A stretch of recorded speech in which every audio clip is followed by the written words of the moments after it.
நம் இந்தியா நம் இந்தியா கனவுகள் பேசும் தேசம்தான்.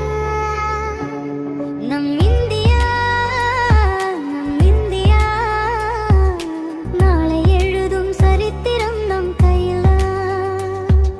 மண்ணின் வாசம் நெஞ்சில் நிறையும்